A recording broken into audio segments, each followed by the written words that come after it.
for a nightcap. Chill, you know, kick back. Welcome to the Nightcap. It's your girl, Carolina Sanchez, and tonight we got a full house because we're getting into family drama. But not just any family drama. We're talking about the royals. The royal family keeps dropping bombshell after bombshell after bombshell, and we just can't get enough. So we're going to get into this royal tea. And here to actually talk about and sip on this royal tea are my friends A.D. Hodge, Alyssa Chester, Terrian Spurs, and Special K. All right, we've all been eating it up, right? We love this royal drama. We're here for this. We are. But what is your favorite part so far? I think my favorite part is the fact that they didn't think it would or could be done, and that is the Prince Harry sold over 400,000 books. They took a poll throughout the UK, and everyone's like, oh no, I would never read that book. But here we are. The numbers tell a different story. Yeah, they were like, oh, only 12 copies. No one's going for it. Now it's the fastest selling nonfiction book in UK history. Boom. Come on, He's baby. been promoing this entire time. He's like, let me just drop a little bit. Let me drop. You can get the full story in the book. I'm gonna dip a toe. Who doesn't want to hear about the royal drama going on within the British monarchy? Like, that's everything people are talking about. Right, because for them, like, silence is loyalty, right? Yes. Everything that happens, you know, in the palace stays in the palace. And they say never complain and never explain. And he's broken both of those rules. Say, yeah. Right. Absolutely. But we're here for him breaking those rules. Yeah, we are. But why are we so obsessed with this? Like, we're obsessed with the wedding. We're obsessed with the coronation. We're obsessed when the queen passed away and we had to tune in to the funeral. Like, why? Well, we're obsessed with tea. It's stuff that that's right. That's we fair. aren't getting from the tabloids because that's a lot of hearsay. Yes. Whereas this is from the mouth of an actual former royal. And now, is he former now? I think so. Yeah, he gave up all of his titles so he could marry this girl. Okay. And now it doesn't seem like it's really working in his favor. Is it though? Is it not? I feel like, personally, I feel as though, you know, he and her both have been like, we want our privacy. We want to live a normal life in California. Why you keep coming to the press then? Why you writing a book? Why are you dropping Why you six-episode dropping all these documentaries? hints and whatnot? Because controversy sells. I mean, let's just be real. But if you want privacy, why you want all this controversy out? Because you got to make the money to get to the privacy. I mean, let's just be real. All this is breaking out to show they have more talent than the Kardashians. Like, they need to be the ones on TV and not the Kardashians. I would watch that every single day. Like, mind you, I wouldn't want to pay for a Netflix subscription to watch the royal family, but I watch the legit royal family break down right in front of my eyes. I agree. And I feel like this is like Tubi, yes, on Tubi. That'll be good. And I feel like this is a chance for them to kind of like tell their side of the story, because people have been like making up gossip and rumors about what really has been going on. And so Harry and Meghan are like, okay, we're out of like the actual organization now. So now, since we're like in the United States now, we're making our own money. Like, this is their chance to like have their own kind of career and like kind of piggyback off of what was going on. Like you said, controversy. Controversy. So, Sales. is it right to air out all the dirty laundry? Like, do you feel like his tell-all? Because he was saying things that didn't need to be said. He was snitching. Like, He was even snitching like greatly. saying that Camilla and now King Charles, their press people are the ones that leaked that William was cheating on Kate. Like, Wait, that had nothing to do with Harry. But that didn't really Now you're yes. Okay. Do you want me to tell you? Yeah, go ahead. I'm not going to watch it. I ain't going to So the tea was, like, it came out, like, I don't know, like a while ago, that apparently William and Kate had like an agreement where William could cheat on Kate with, I think it's Kate's best friend. I believe so. Or something like that. And so that went on for like a while. And then when it came out in the press, everybody was like, wait, what's going on? Like, what do you mean? Like, William has been cheating on Kate for how long? And it's an agreement between them, so. Now, did she have a pass? But see, I think the problem is, although we look at it as controversy, that could have been a cycle that they all could have been going through within house. Their ancestry or the people that came before them was doing all that in the house, and it was just a hush hush. Now we're at a point in time. Diana and Camilla. I was about to say, he didn't really have the best of role models when it came to, you know, staying true to your relationship. And how do we feel about both William and Harry telling their dad, like, we don't want you to marry Camilla? I mean, she was in the picture long before they were even ever thought of. And for them to still have such a, like, negative opinion of her, because she obviously outlived Diana, and they got to know her a lot better, and they were still like, no, we don't want her in this family. Like, But as kids, even as a kid, you kind of know what the purpose is of this person being here. Like you kind of have like some type of idea, but it's not until you get older till you realize, oh, this is why you was there the whole time. Well, you know what I mean? You able to give off that give that validation unto that. So I think William and Harry's outlook on Camilla is kind of warranted because in a sense you broke the family up. You know what I mean? Do you feel like Meghan has a power over Harry in a way? Do you think if he wasn't all women have a power? like, do you think he would be acting this way if it was somebody else? Do you think that she convinced him to come forward with this and even pull away from the whole royal family? Do you think she was the impetus for that? Is that what you're saying? I'm asking. I'm not saying. I'm asking. Special K ain't taking note. Okay. Yeah, I'ma say yeah. Yeah, she has some influence. Yeah. I would say so, because so many of his girlfriends in the past, as well as William's past girlfriends, they're all vetted. You know, like even Diana, she came from an affluent family before she was princess. So for someone who didn't grow up in royalty, did not grow up with like a well-to-do name behind her, to come into this and not know what's going on and how things roll, she's like, now wait a minute, we are not going to put up with this. And he was like, oh really? Okay, we won't put up with it anymore. We're not putting up with this. We're not. No, then we're not. We're not. As a unit, we are not. But what we're not doing here on the Nightcap is drinking alcoholic beverages this dry January. So we invited somebody to come make some non-alcoholic cocktails. So stick around for this taste test.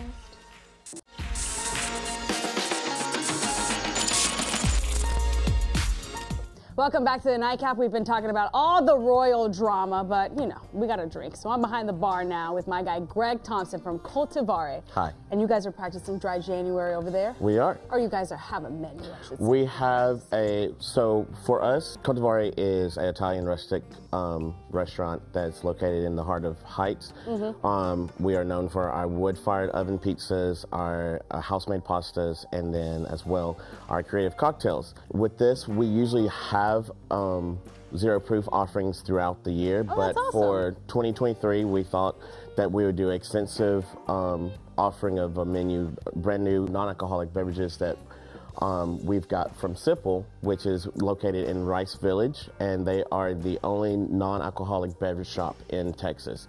So we collaborated with them and made a brand new menu where we have 7 different offerings plus 2 beers and a non-alcoholic wine. Awesome. All right. And you're here to make 2 of them for me. Yes. So what we're going to start first is our Not and Tonic. This is our non-alcoholic version of our classic gin and tonic that has been on our menu since day one.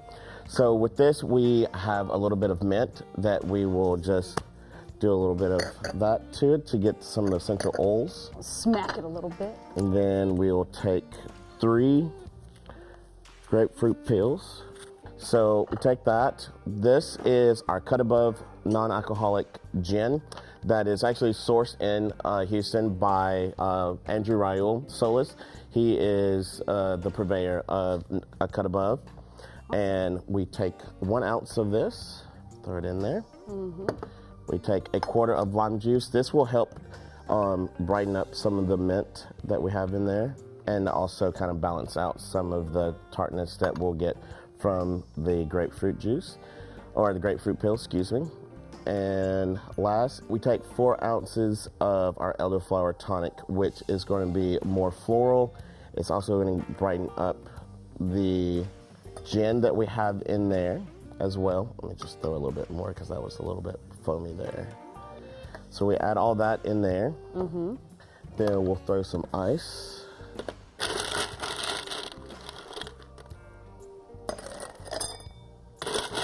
Is it a glass like that because you want to? Yes, you want to get that aroma? aromatics from the mint and the grapefruit. We'll just add a little bit of green peppercorns. This is also aromatic and then gives you that sense of the bite of what you would have with an alcoholic gin. Oh, wow. There you are. See?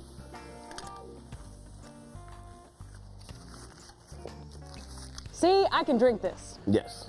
I am not a gin and tonic girl. I told you that behind the break. You guys have heard me say I don't like gin, but this, I can do this. I like this. That's one of the things that we try to offer at Cultivare is to have drinks that people love and know, but you know, make it where you still kind of get that essence of that alcohol in there.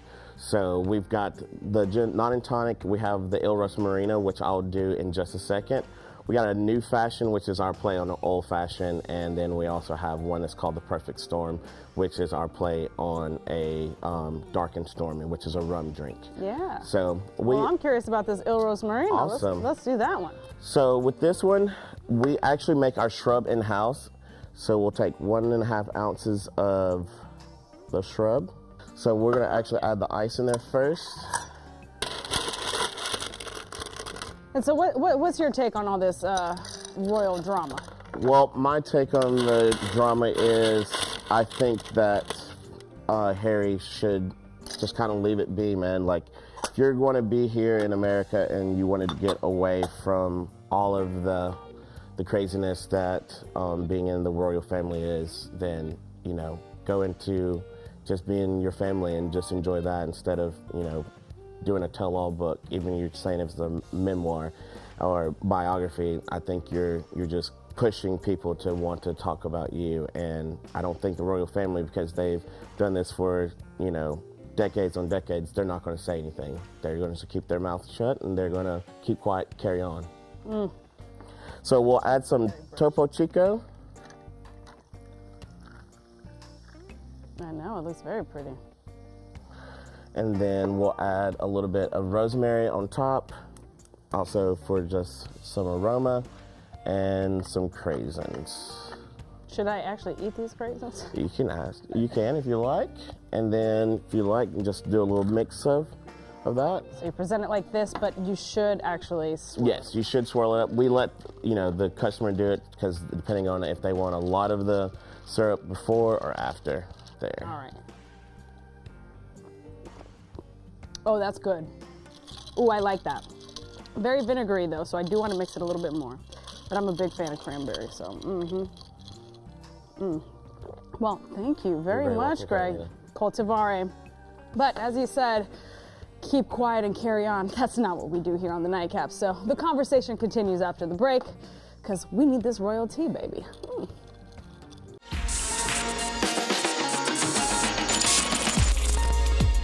Welcome back. The royal drama continues, and my friends are here to talk about it. AD, Alyssa, Tyrion, and Special K. All right. Has he gone too far? Is it to the point of no return? He says he wants his brother and his dad back. Is he going to get them back?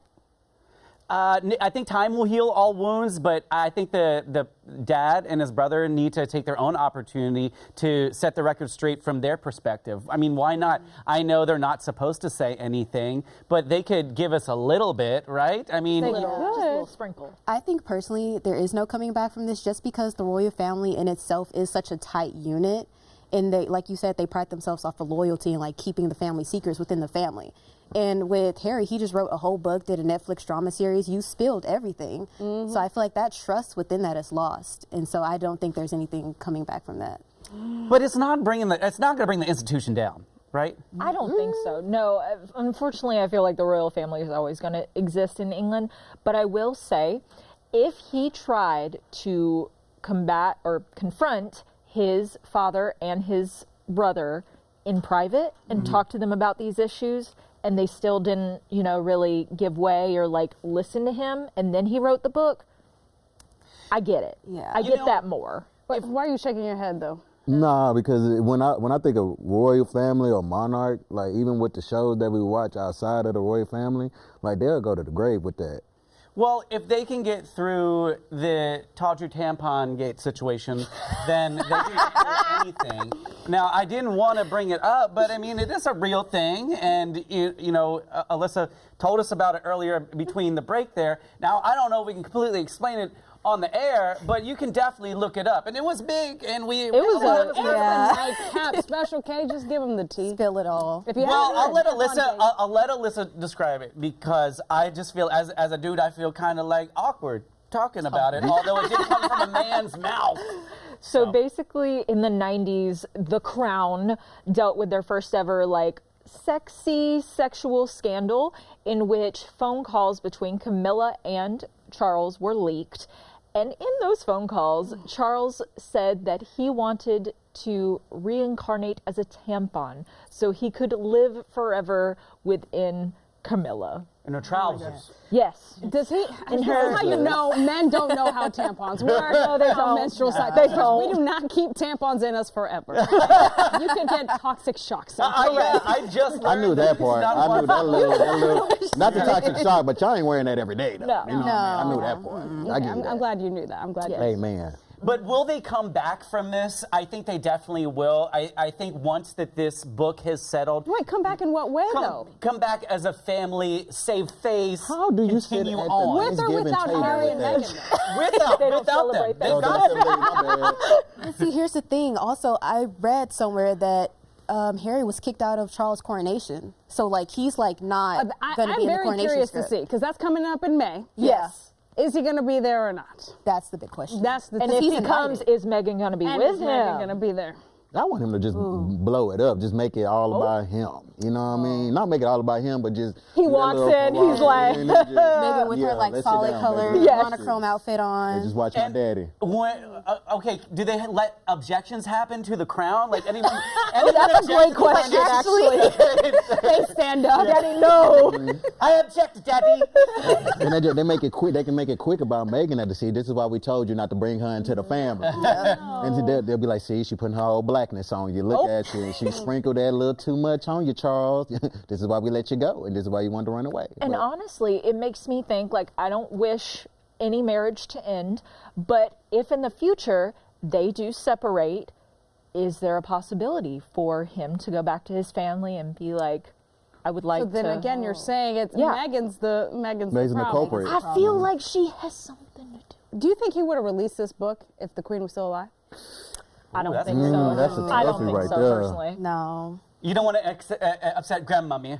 yeah, Granny Little hate bit. is a different type of hate. That ain't Y'all go to our Instagram right now and please rate Special K's access. He's giving us a little sample. All right, That's what I do.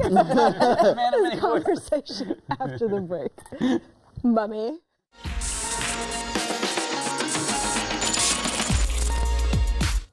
Welcome back to the Nightcap. We've been talking about the royal drama with my guy A.D. Hodge, Alyssa, Chester, Terry and Spurs, and Special K. We've talked about where they go from here, if they actually go back. We think, no, probably not. They're going to keep it shut. Yeah. Yeah. And, you know, I thought that we had been talking about how Harry might wash his hands of the rest of the royals, but then during the break I learned that he named his kid after the Queen. So he still wants to be connected. In some form or fashion. So, is regret coming his way? That's a great question. I don't know. Because, you know, Patty Davis, she's Ronald Reagan's daughter who did a tell-all, and she really spilled the beans on the Reagan family. And she told Harry, like, don't do it, be quiet. Because years later, she became, you know, comfortable with her family and, you know, spoke to the issues that they had. And so now she's like, dang, like, why did I spill all this tea? So she was filled with regret afterward. Do you think that maybe someone, and of course they did, someone did get to him and Meghan and tell them that, hey, you could make not only a lot of money off of this, but make this a huge story and get to explain to people why you're actually leaving?